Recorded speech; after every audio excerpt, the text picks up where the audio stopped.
বন্ধুরা নমস্কার, এসো গল্প শুনি ইউটিউব চ্যানেলে আমি কামাল আপনাদের সবাইকে স্বাগত জানাই। আপনারা শুনছেন শীর্ষেন্দু মুখোপাধ্যায়ের বৃষ্টির ঘ্রাণ উপন্যাসের পাঠ। আজ এই উপন্যাসের পঞ্চম পর্বের ভিডিও নিয়ে আমি আপনাদের সামনে হাজির হয়েছি। যে বন্ধুরা আজ প্রথমবারের জন্য আমার চ্যানেলে এলেন তাদের উদ্দেশ্যে আরেকবার বলি, আপনি যদি এখনও আমার চ্যানেলটিকে সাবস্ক্রাইব না করে থাকেন, বন্ধু অবিলম্বে চ্যানেলটিকে সাবস্ক্রাইব করে দিন এবং পাশে থাকা বেল আইকনটি টিপে দিতে ভুলবেন না, কারণ একমাত্র তাহলেই আমার চ্যানেলে আপলোড করা যে কোনো ভিডিও সংক্রান্ত নোটিফিকেশন আপনার কাছে সবার আগে পৌঁছে যাবে। আর এই ভিডিওটি ভালো লাগলে একটি লাইক, কমেন্ট, শেয়ার করে আমাকে প্রাণিত করবেন, কেমন? তো চলুন আর কথা না বাড়িয়ে সরাসরি ঢুকে পড়া যাক আজকের পাঠে। শীর্ষেন্দু মুখোপাধ্যায়ের বৃষ্টির ঘ্রাণ।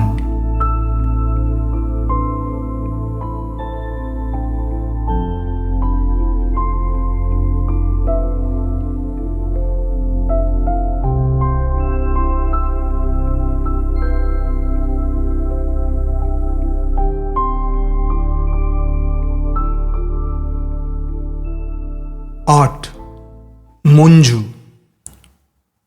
মার প্রেশার খুব বেড়ে গেছে, হার্টও ভালো না। এমনিতে প্রেশার তো ছিলই, তার ওপর পরশুদিন দুপুরে একটা কাণ্ড হয়ে গেল। আমাদের বাড়ি থেকে দক্ষিণে গলির মধ্যে একটা স্কুল আছে। নীল প্যান্ট আর সাদা শার্ট পরা ছেলেরা পিঠে ব্যাগ নিয়ে গুটগুট করে স্কুলে যায়। সকাল 10:30টায় রোজ তাদের প্রেয়ারের সুর আমাদের ঘরে ভেসে আসে, আগুনের পরশমণি। আমার মায়ের খুব ছেলের শখ ছিল। পরপর আমরা 3 বোন মাকে হতাশ করি। শরীর খারাপ হয়ে যাওয়ায় মা আর বাচ্চা পেটে ধরতে সাহস পাননি। এই বয়সে মার ওই ইচ্ছে আর পূর্ণ হওয়ার সম্ভাবনা নেই। মার মনে স্বাদটা কিন্তু রয়ে গেছে, আমি তা টের পাই। কতদিন দেখেছি মা রেলিং ধরে ঝুঁকে 3তলা থেকে সকাল 10টায় স্কুলের বাচ্চা ছেলেদের নিবিষ্ট মনে দেখে। পুঁটে পুঁটে ছেলেরা হল্লা করতে করতে যায়, তাই দেখে মার মুখে এক বিহ্বলতা ফুটে ওঠে। টিফিনের সময় ছেলেগুলো সর্ষে দানার মতো পিলপিল করে এধার ওধার ছড়িয়ে পড়ে। মা নিচের তলায় নেমে যায়। তখন কত ছেলে এসে আমাদের বাড়ি থেকে জল আর বিস্কুট খেয়ে যায়। শীতকালে অন্তত একদিন মা ওই স্কুলে 4 ঝুড়ি কমলালেবু পাঠায়, গ্রীষ্মকালে একদিন পাঠায় ল্যাংড়া আম। আমি বাড়াবাড়ি দেখে কখনো সখনো রাগ করে বলি, অত প্রশ্রয় দিও না, ছেলেগুলো পেয়ে বসবে। মা ম্লান মুখে হেসে বলে, আমার বড় ইচ্ছে করে বাড়িতে একদিন বাল ভোজন করাই, কিন্তু তাতে তো আরও রাগ করবি। সে যাই হোক, ওই স্কুলের ছেলেদের সঙ্গে আমাদের বাড়ির একটা সম্পর্ক তৈরি হয়ে গেছে।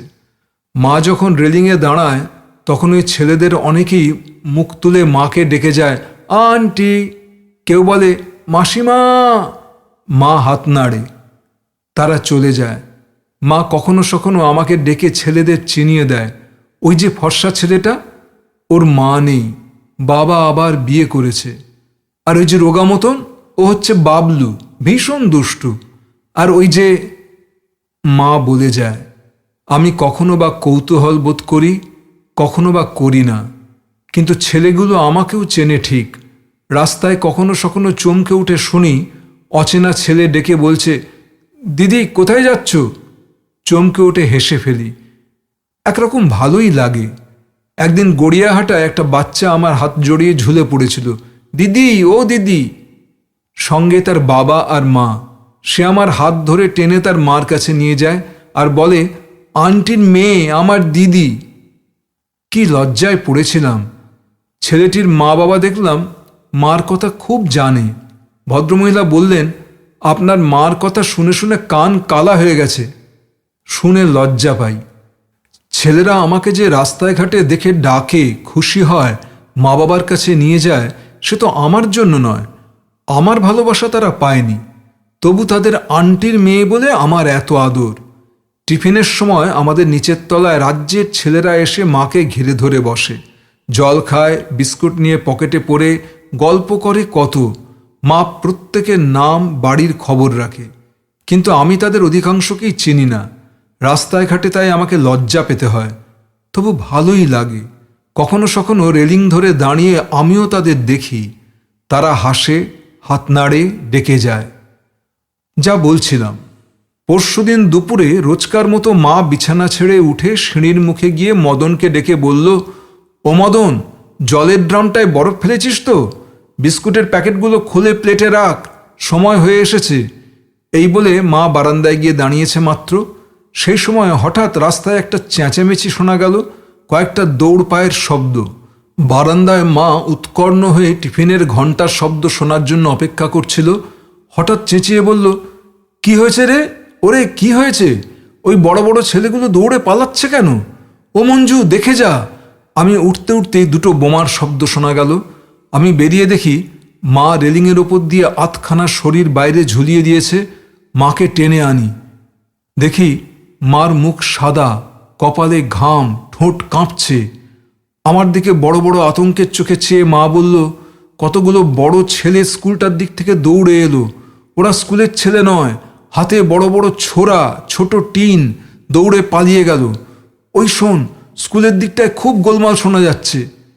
আমি শুনলাম, ঠিকই, স্কুলের দিকটায় গোলমাল, লোকের চিৎকার শোনা যাচ্ছে। হঠাৎ টিফিনের ঘণ্টার শব্দ পাগলা ঘণ্টার মতো বাজতে শুরু করলো। বাতাসে এক ঝলক ধোঁয়ার গন্ধ, বারুদের গন্ধ, কেরোসিনের গন্ধ এলো। মা ঝুঁকে দেখে চেঁচিয়ে বলল, স্কুলটায় আগুন লেগেছে। মার কথা শেষ না হতেই দেখি নীল প্যান্ট আর সাদা শার্ট পরা বাচ্চারা গলি দিয়ে দিশেহারার মতো দৌড়ে আসছে। ধাক্কা খেয়ে পড়ে গেল দু একজন, উঠে আবার দৌড়চ্ছে। ব্যাগ খসে যাচ্ছে কাঁধ থেকে, প্যান্টে গোঁজা জামা বেরিয়ে পড়েছে, মুখ রক্তাভ। আতঙ্কে তাদের চোখ বড় হয়ে গেছে। দৌড়ে নিচে নেমে গেলাম। সদর খোলাই ছিল। পিলপিল করে বহু ছেলে ঢুকে পড়ল বাড়িতে। আমি দু হাতে তাদের টেনে আনতে লাগলাম। তারা দিশেহারার মতো চেঁচাচ্ছে, আন্টি, আন্টি, দিদি। কয়েকটা বাচ্চা কাঁদছে। কি হয়েছে জিজ্ঞেস করতেই সবাই একসঙ্গে চেঁচিয়ে বলতে শুরু করলো। স্পষ্ট কিছু বুঝতে পারি না, শুধু এইটুকু বোঝা গেল কয়েকটা বাইরের বড় ছেলে ছোরা নিয়ে স্কুলে ঢুকেছিল। তারা বলে গেছে ছেলেরা স্কুলে এলে খুন করা হবে। মাস্টারমশাইদের বলেছে স্কুল বন্ধ করে দিতে, হাফ ইয়ারলি পরীক্ষা যেন না হয়। এইসব বলে তারা স্কুল বাড়িতে কেরোসিন আর পেট্রোল ছিটিয়ে আগুন দিয়ে গেছে, বোমা মেরেছে। কাঁদুনে ছেলেগুলোকে কোলের কাছে টেনে এনে চুপ করালাম। তারপর বাচ্চাদের মধ্যে বসে রইলাম অনেকক্ষণ। তাদের মধ্যে অনেকেই আন্টির খোঁজ করছিল। তখন আমার খেয়াল হলো মা নিচে আসেনি। তাড়াতাড়ি ওপরে উঠে গিয়ে দেখি মা মাঝখানের ঘরে মেঝের কার্পেটের ওপর শুয়ে আছে। মুখটা টকটকে লাল, কপালের দুধারে শিরা ফুলে উঠেছে। জ্ঞান আছে কিন্তু কথা বলতে পারছে না, কেবল কাঁদছে। পরশুদিন থেকে বিছানা নিয়েছে মা। আমাদের বাড়িটা বড্ড ফাঁকা। বাবা সকালে বেরোয়, ফিরতে রাত হয়ে যায়। সারাদিন কেবল আমি আর মা। আমাদের বাড়িতে কারো অসুখ বিসুখ হলে আমরা সেবা করি না, ভাড়া করা নার্স আসে। এবারও এসেছে। কাজেই আমার কিছু করার নেই, কেবল সারাদিন কয়েকবার মার ঘরে যাই। মা কেবলই জিজ্ঞেস করে, মঞ্জু, ওদের কারো কিছু হয়নি তো? না। ঠিক বলছিস না লুকোচ্ছিস? হয়নি, বিশ্বাস করো, হলে হইচই শুনতে পেতে। মা একটু চুপ করে থাকে, বলে, জলের ড্রামে মদনকে বরফ ফেলে রাখতে বলিস, দেরিতে বরফ ফেললে জল ঠান্ডা হবে না। আর বিস্কুটের প্যাকেটগুলো খুলে রাখিস, তুই নিজে দাঁড়িয়ে থেকে। আমি হেসে বলি, কার জন্য? স্কুল বন্ধ আছে, ছেলেরা কেউ আসছে না দুদিন। মা চুপ করে থাকে, চোখ বোঝে, বোধহয় শিশুদের স্বপ্ন দেখে। অল্প বয়সী চটপটে নার্স মেয়েটির সঙ্গে দু একটা কথা বলি। সে খুব সংকুচিত হয়ে উত্তর দেয়।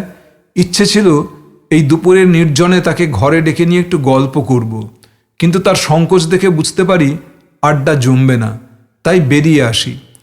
তারপর একা ভূতের মতো সারা বাড়ি ঘুরে বেড়াই। কখনো গান গাই, কখনো কোনো পুরনো হাসির কথা ভেবে আপন মনে হেসে উঠি, কখনো বা কান্না পায়।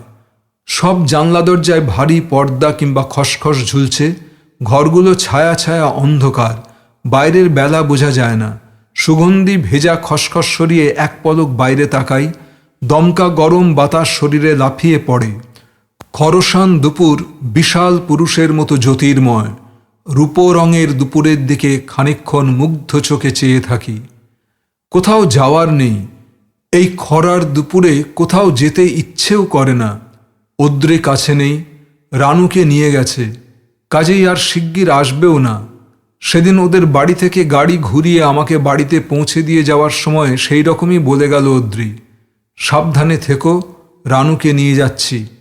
এখন ভুতুড়ে চিঠি লিখলেই চলে আসতে পারবো না। রানু অনেকবার বলল, তুইও চল মঞ্জু, ওখানে আমার খুব একা লাগবে, চল কয়েকদিন থেকে আসবি। ধ্যাৎ, লোকে কি বলবে? রানু চোখ বড় বড় করে বলল, কি বলবে? একা তো যাচ্ছিস না, আমি আছি। হেসে বললাম, তুই থাকলেই কি, বিয়ের আগে এত মাখামাখি ভালো নয় রানু, ওতে চার নষ্ট হয়ে যায়। কথাটা সত্যি, অদ্রি আর আমার সম্পর্কটা বড্ড পুরনো হয়ে গেছে। এমন নয় যে অদ্রিকে আমি ভালোবাসি না, কিন্তু ইচ্ছে করে অদ্রি খোলস পাল্টে নতুন হয়ে আসুক, ওই রূপরঙের দুপুরের মতো এক অচেনা পুরুষ হয়ে দাঁড়াক আমার সামনে, আমাকে ছিঁড়ে খুঁড়ে ফেলুক। রানুর ওই যে দেওরটা নেন্টু, ও পাগল। ওদের বারান্দায় দাঁড়িয়ে একটু দূরের এক বাড়ির বারান্দায় একটা সুন্দর মেয়েকে দাঁড়িয়ে থাকতে দেখেছিলাম। হঠাৎ দেখি নেন্টু রাস্তা থেকে সে মেয়েটার সঙ্গে কি কথা বলছে। তারপর ওপরে উঠল, মেয়েটার ঘরে গেল। ভারী অবাক হয়েছিলাম, রানুর দেওর এই ভর দুপুরে ওই মেয়েটার ঘরে কেন? একটু পরে মেয়েটা বেরিয়ে গেল, খাবারের প্লেট হাতে ঝি ঢুকল। তারপরই দেখি নেন্টু দৌড়ে নেমে আসছে, আর ওই বাড়ির ঝি আর গিন্নি ছোটাছুটি করছে। কিছু একটা কাণ্ড করে এসেছে ছেলেটা, সন্দেহ নেই। তারপরই দেখি অদ্রির গাড়ির সামনে দাঁড়িয়ে কি বিড়বিড় করল, আঙুল দিয়ে গাড়ির গায়ে লিখল, নেন্টু প্রতিশোধ। ভীষণ মজা লাগছিল আমার। অদ্রির ওপর ও কি প্রতিশোধ নিতে চায়? কেন? নাকি ও প্রতিশোধ নিতে চায় নিজের ওপর? পরে রানুকে জিজ্ঞেস করেছি, তোর ছোট দেওরের মাথায় কি একটু ছিট আছে? রানু বলল, একটু আছে বোধহয়, তবে আমার কর্তাটির মতো নয়, দুই ভাইয়ে মিল আছে অনেক। কেন? এমনি, তোদের বাড়ির পূব দিকে একটা লাল বাড়ি আছে, সামনে কৃষ্ণচূড়া গাছ। ওই বাড়িটার দোতলায় একটা খুব সুন্দর মেয়ে থাকে। মেয়েটা কে? রানু একটু ভেবেচিন্তে বলল, ও, তুই মালার কথা বলছিস? মালা দত্ত রেডিওতে গান গায়, ওর সঙ্গে আমার মেজ দেওরের বিয়ে হবে সেই কথা আছে বলে হাসল রানু। আসলে বিয়ে হবে কিনা কে জানে। কেন? রানু কুলকুল করে হাসল, বলল, ও মেয়েকে একদম বোঝা যায় না। শুনি একসময় নিন্টুর সঙ্গেও সেই কথা ছিল। মেয়েটা কেমন যেন, আমার মাঝে মাঝে মনে হয় ও বোধহয় গানকেই একমাত্র ভালোবাসে, আর কিছুকে নয়, আর কাউকে নয়। সেই থেকে আমি মাঝে মাঝে নেন্টুর কথা ভাবি, মালার কথাও। ওদের দুজনের সম্পর্ক কি তা বুঝতে চেষ্টা করি।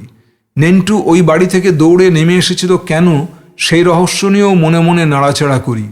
কয়েকটা ঘটনার টুকরো আমাকে দেওয়া হয়েছে যেন, গল্পটা সাজাতে হবে। সেই থেকে চেষ্টা করছি সাজাতে, হচ্ছে না নেন্টুর জন্যই। ও যদি স্বাভাবিক মানুষ হতো তবে গল্পটা আমি অনায়াসে সাজাতে পারতাম। কিন্তু যখনই রানুর বিয়ের আসরে অদ্রির দিকে ওর সেই চোখ তুলে তাকানো মনে পড়ে, কিংবা পোস্ট অফিসের সেই লোক হাসানোর চেষ্টা, মিছিলের সামনে দাঁড়ানো, কিংবা অদ্রির গাড়ির গায়ে লেখা প্রতিশোধের কথা, তখনই সব গোলমাল হয়ে যায়। সবচেয়ে বেশি অবাক লাগে সেদিন রানু যখন ওর সঙ্গে আমার পরিচয় করিয়ে দিল, তখন ও আমার দিকে তাকায়নি। আমার দিকে তাকায় না এমন মানুষ আমি দেখিনি, তাই গল্পটা ঠিকঠাক খাপ খায় না। এখানে ওখানে সুতো ঝুলে থাকে। আশ্চর্য হই, পুরুষের আমি কিছুই জানি না। এক অদ্রি তো আর সমস্ত পুরুষ নয়, অথচ পুরুষ বলতে আমি মাত্র তাকেই জানি। বিকেলের দিকে হাবুলদা এলেন, মার অসুখের খবর পেয়ে এসেছেন। আমার দিকে একবার চোখ নাচিয়ে কি খবর বলে মার ঘরে ঢুকে গেলেন। হাবুলদা এরকমই আসেন, বাতাস বা চড়াই পাখির মতোই তাঁর অবাধ যাতায়াত সকলের বাড়িতেই। আমার বাবা হাবুলদাকে সহ্য করতে পারেন না, বলেন ওটা একটা মাদি পুরুষ। বাস্তবিক হাবুলদা বড্ড সাজানো গোছানো পুতুলটির মতো।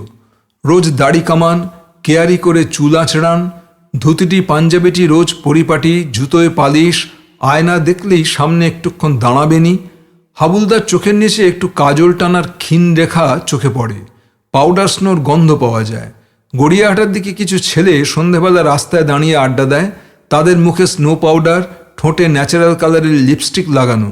এসব বুঝতে মেয়েদের কষ্ট হয় না, গা জ্বালা করে। ওরা জানি না একটু এলোমেলো, একটু অন্যমনস্ক হলে ওদের কত সুন্দর দেখায়। মেয়েদের চিরকালের প্রিয় উদাসীন পুরুষ। পুরুষের সাজ হবে রূপরঙের দুপুরের মতো তীব্র, খরার আকাশের মতো গম্ভীর। তার খানিকটা অচেনা থাকবে, খানিকটা চেনা। আমি ঘরে ছিলাম, মার ঘর থেকে বেরিয়ে হাবুলদা আমার ঘরে এলেন। কি করছো মঞ্জু? কিছু না, একটা ফাংশনে যাবে, কার্ড আছে, শাস্ত্রীয় সঙ্গীত। ইচ্ছে করছে না, বড্ড গরম। হাবুলদা হাসেন, বলেন, তবে ঠান্ডা ঘরে যাই চলো, এই তো কাছে প্রিয়া সিনেমা। টিকিট পাওয়া যাবে না, নতুন বই, বড্ড ভিড়। হাবুলদা চোখ গোল করে বলেন, টিকিট? আমার টিকিটের অভাব? যে কোনো হলে যে কোনো শো বলো। এরকম রোজই হয়। হাবুলদা রোজ মার ঘর থেকে বেরিয়ে আমার খোঁজ করেন, এ ফাংশন সে ফাংশনে নিয়ে যেতে চান, কিংবা বেড়াতে। ব্যাপারটা নিয়মে দাঁড়িয়ে গেছে। কথা বলতে বলতে তার চোখ আমার শরীরের ওপর কাজ করে। আমি একটু অস্বস্তি বোধ করি না। যে পুরুষ চোখে কাজল দেয় তার চোখকে আর ভয় কি, বরং শরীরটা আরও ছেড়ে দিই।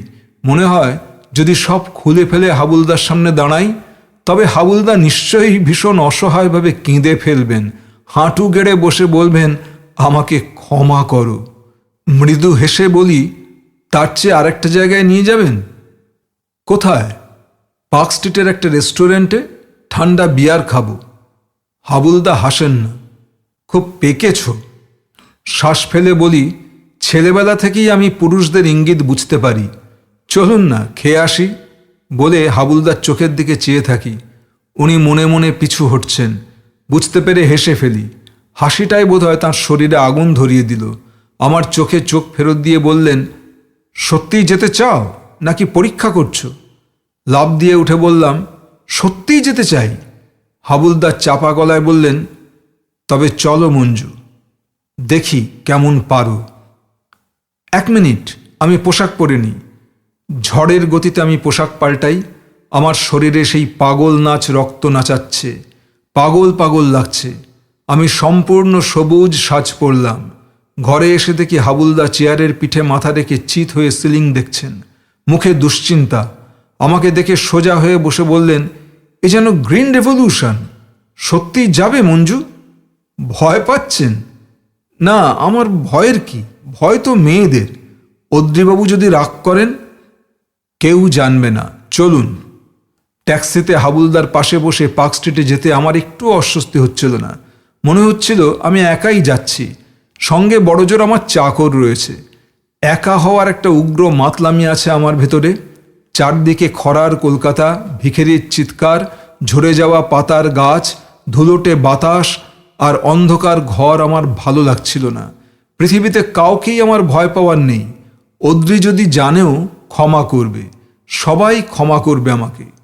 হাবুলদা অদ্রির কথা জানেন, তবু আমার হাতখানা ধরলেন। বাধা দিলাম না। উনি বললেন, মঞ্জু, সেদিন মিছিল থেকে পালিয়ে না এলেই পারতে। থাকলে কি হতো? বড় বড় আর্টিস্টরা ছিলেন, ফিল্ম স্টাররা।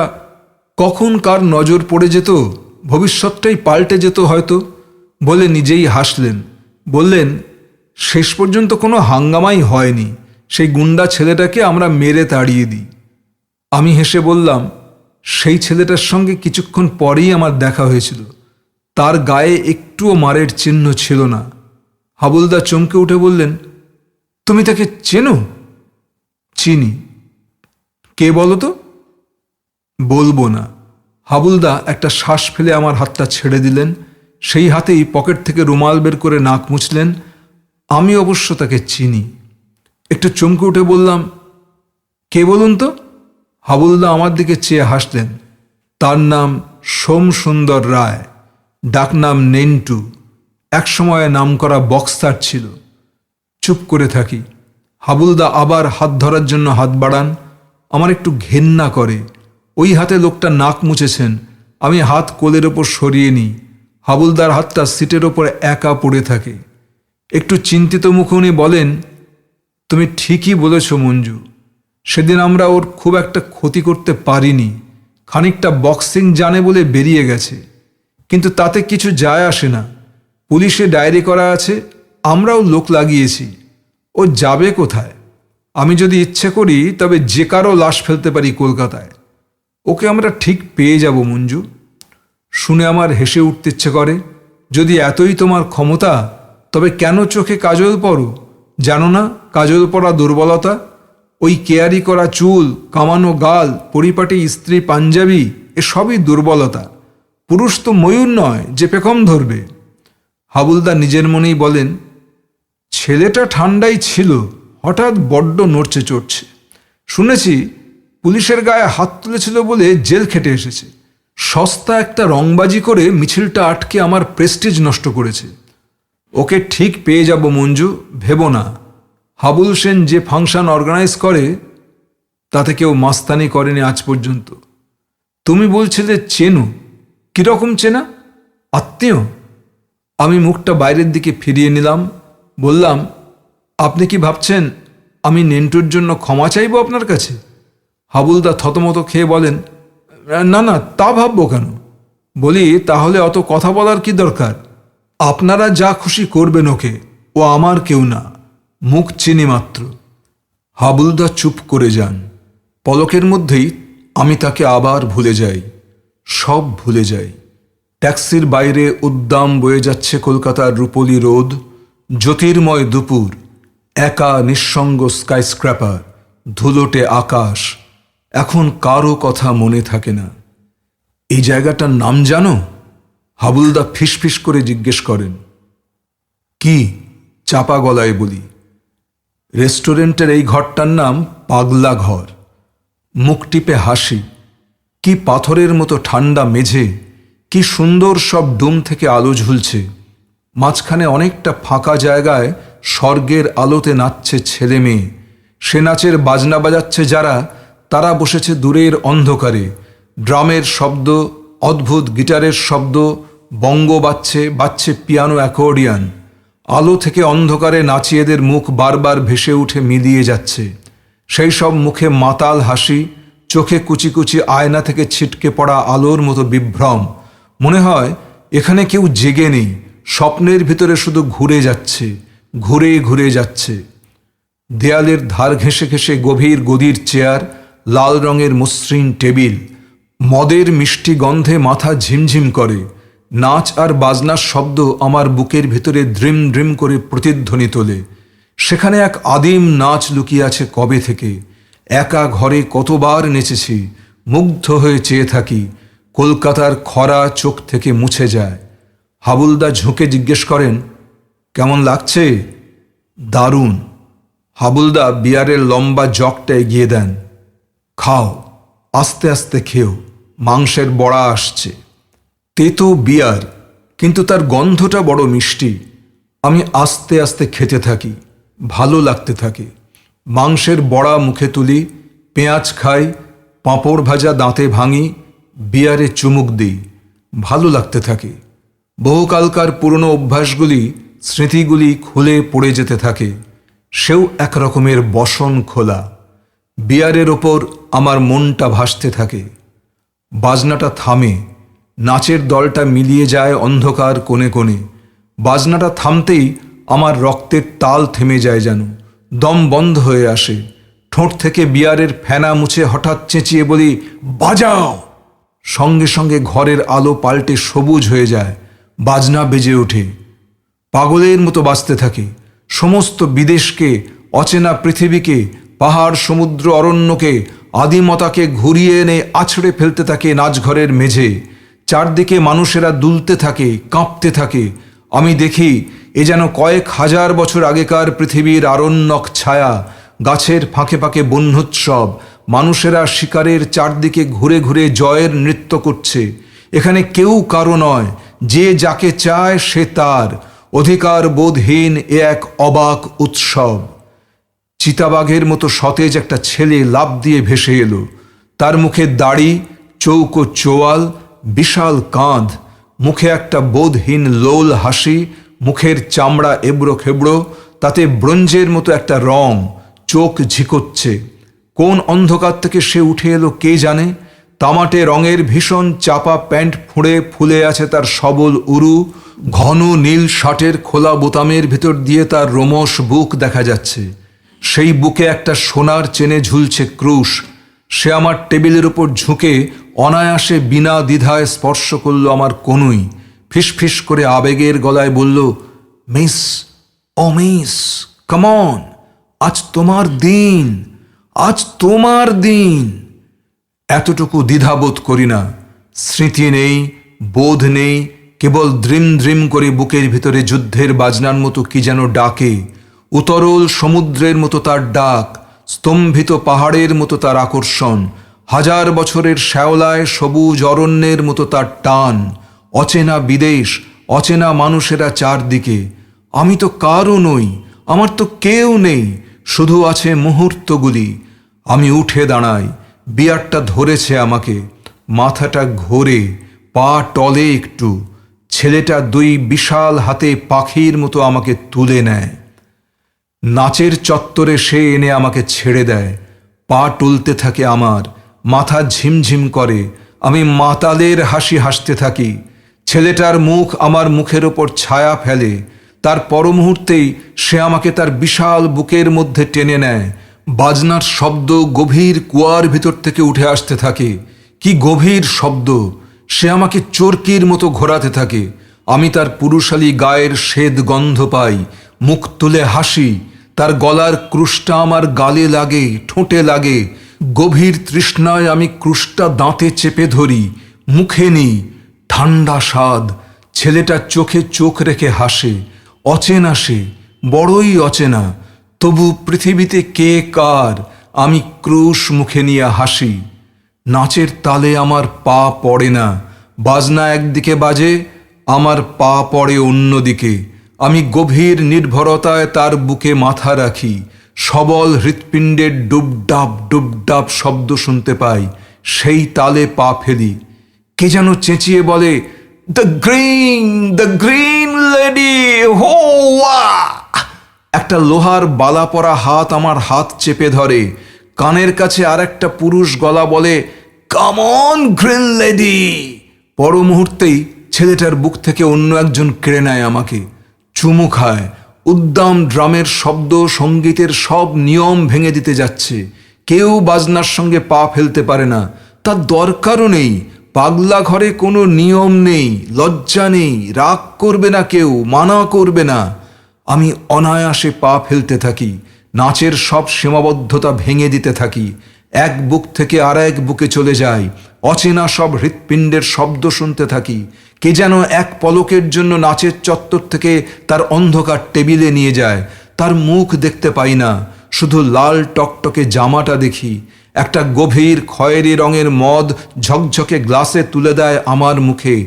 ফিসফিস করে বলে, drink green lady, drink, you have thirst. শুনে মুহূর্তেই তাকে গভীর ভালোবেসে ফেলি। চেরির গন্ধে ভরা মিষ্টি ঝাঁঝালো মদ আমার বুকের তেষ্টা ভাসিয়ে নেয়।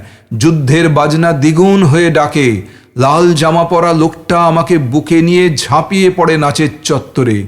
কখন হাত বদল হয়ে যায়। বিভিন্ন পুরুষের ঠোঁট স্পর্শ করে আমার ঠোঁট, গাল, কপাল। শরীরে শরীরে চেপে ধরে। কেউ হিংসে করে না, কেউ চিরদিনের মতো নিয়ে যেতে চায় না, ছেড়ে দেয়। মাঝে মাঝে চিৎকার ওঠে, গ্রিন লেডি, হোয়া! নাচতে থাকি। ভেসে যায় অতীত, স্মৃতি, সম্পর্ক, আমার সুখের স্থির জীবন। কেবল মুহূর্তগুলি দেখতে পাই। পুঁতির দানার মতো ছড়ছড় করে ছড়িয়ে পড়ছি আমি। নাচ আর নাচ। কপালে বিন্দু বিন্দু ঘাম দেখা দেয়। বাজনা মৃদু লয়ে নেমে যেতে থাকে। কে যেন টেনে নেয়, অন্ধকার টেবিলে নিয়ে বসায়, পিঠে হাত রাখে। ঠান্ডা সুস্বাদু মদ তুলে দেয় মুখে, আদর করে। আবার ধনুকের টঙ্কারের মতো বেজে ওঠে গিটার। উঠে দাঁড়ায়। গভীর ক্লান্তি আসে। শরীর টলতে থাকে। তেষ্টায় বুক পুড়ে যেতে থাকে। তবু নাচতে আমাকে হবেই, এ আমার নিয়তি। নাচি, নাচতে থাকি। আমাকে ঘিরে কয়েকজন পুরুষ গোল হয়ে একটা বৃত্ত রচনা করেছে। লাল জামা, নীল জামা, হাতে বালা, চওড়া বেল্ট। তাদের কারো মুখ চেনা মনে হয় না। একটা মুখের আদল আরেকটা মুখের মধ্যে মিলিয়ে যায়। তারা আমাকে ঘিরে ঘুরে ঘুরে হাততালি দেয়। আমি নাচতে নাচতে টলতে থাকি, টলতে টলতে নাচি। গভীর ভালোবাসায় নীল জামার দিকে হাত বাড়িয়ে বলি, আমাকে নাও। সে এগিয়ে এসে আমার হাত স্পর্শ করে মাত্র, তারপরে হাত ধরে ঘুরিয়ে একা ছেড়ে দেয়, ফিরিয়ে দেয় নীল জামা, ফিরিয়ে দেয় হাতে বালা। কেউ কথা বলে না, হাসে আর হাততালি দেয়। আমি প্রাণপণে নাচি আর নাচি। দেখতে পাই আলোগুলো নিভে গেল, পুরুষেরা মিলিয়ে গেল ছায়াবাজির মতো। চারদিকে লক্ষ বছরের পুরনো গাছ, নিবিড় অন্ধকারে, শ্যাওলায় পিছল মাটি, গভীর অরণ্যের ভেজা গন্ধ। আমি একা, গভীর ক্লান্তিতে শরীর ঝরে পড়ছে।